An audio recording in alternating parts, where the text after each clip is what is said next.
Hey everybody, I'm Jeremy and it's pronounced Vag. I just got back from an epic road trip and we got to hit WeatherTech Raceway down in Monterey, California. You might know it better as Laguna Seca. We caught up with our buddy Dillon from Midlife Mods and we got to compare his S4, which is stage 1 E85, and my S5, which is stage 3 91 octane, both tuned by 034. Sit back and enjoy the show because we get to compare both cars on the track. We're going to talk about it right now. All right, so we're here. This is getting toward the end of the day. Adam and I have one more session, but we ran into Dillon with Midlife Mods, and we had an awesome experience. I got to ride along in his car. He rode along with me because he's a brave soul. But I thought it would be kind of fun to talk a little bit about the differences between his B9.5 S4, which is running a stage 1 E85 tune, and my car that's running just a 91 tune, but it's stage 3 with the GTE A10. So, Dillon, why don't you kind of give me your initial impressions between the two cars? I know you were driving versus riding. Yeah, absolutely.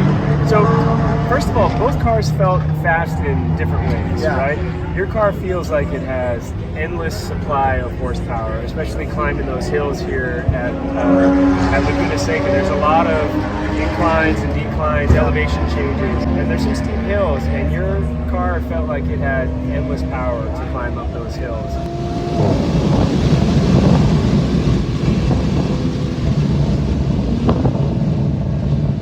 I can definitely feel the difference in the power. My car has pretty quick launch. It feels that boost right up front, but that sustained power up some of these bigger hills, it feels like I start to lose it a little bit. So, but the interesting thing about this track, there's not a lot of room to get up to full speed before you got to hit those brakes for some aggressive turns. So, and he's showing me the difference in speed.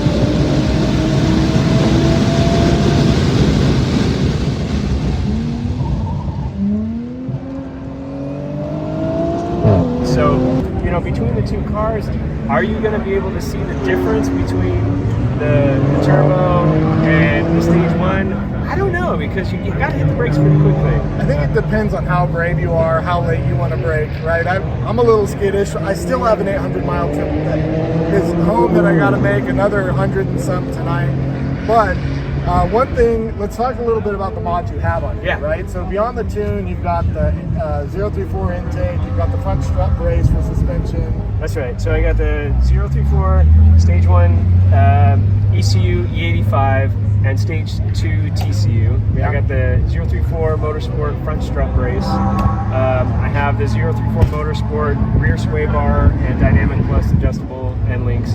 034 transmission mount and insert. JXB Performance drive shaft carrier, rear subframe mount with 034, H&R lowering springs, and tinted windows. That adds speed. And stickers to boot. Yeah, and a personalized license plate. That adds at least 5 horsepower. I mean, I feel like we're falling behind. We got to step up our game. So I think we were talking a little bit about the suspension as we're going around the track, and one thing that I think you'll really appreciate is if you upgrade your front sway bar. That'll help you. We were talking a little bit, it'll give you a little bit more rotation, keep the front on, and be a little bit flatter in the corners, just a little bit. I mean, no, absolutely. Your car is much more direct. You can see that when you point that steering wheel, it's going where you want to go. My car has a little bit of rear end rotation. I'm almost sliding around every corner. Not drifting, but it definitely has more push.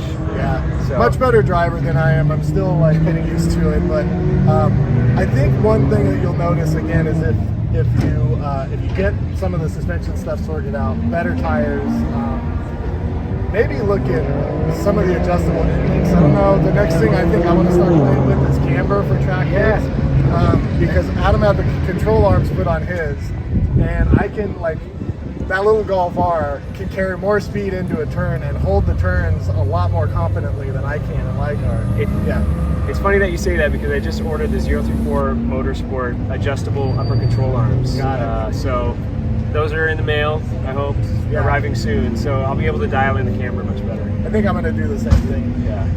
I agree with you about the tires though. I'm running street tires, the OEM Bridgestone Potenzas that came on it, and when they start to heat up out there on the track, they don't inspire a lot of confidence. You can feel a difference. The other thing I really have been kind of surprised with is the 18s feel like they're making a pretty big difference. Although Sean from 034 says I got too big a sidewall, I went with the 40.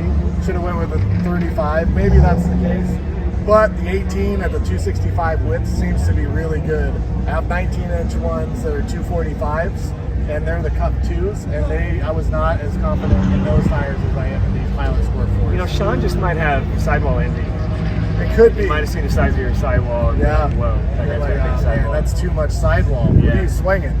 Yeah. All right. Cool. Well, hey, I really appreciate you spending the time with us and doing the ride-alongs. If you guys want to hear more from Dillon, go check out Midlife Mods. He's got an awesome channel and way more polished up front on his videos than we are.